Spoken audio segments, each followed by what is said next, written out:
তোমাকে বলছি না, কল করার জন্য ব্যতিব্যস্ত, মনের মধ্যে ভীষণ উথাল পাথাল চলছে, কিন্তু ওই কোনো একটা জায়গায় কিছুটা স্টাকনেস কিন্তু পিছনে ছিল।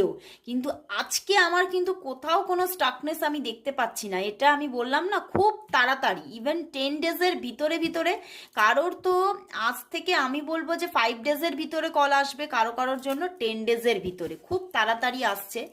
আর দেখি কি বলছে, আমি তোমার সঙ্গে কথা বলতেই চাই কিন্তু ইগো থেকে বেরোতে পারছি না। ওরে বাবা, বুঝতে পেরেছো? উনি তোমার সঙ্গে কথা বলতে চাইছে কিন্তু তার ইগো থেকে বেরোতে পারছে না।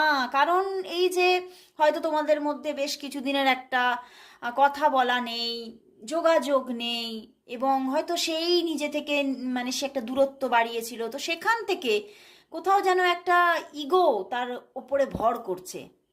সেই ইগো থেকে সে এখনো বেরোতে পারছে না, এবং সে তোমাকে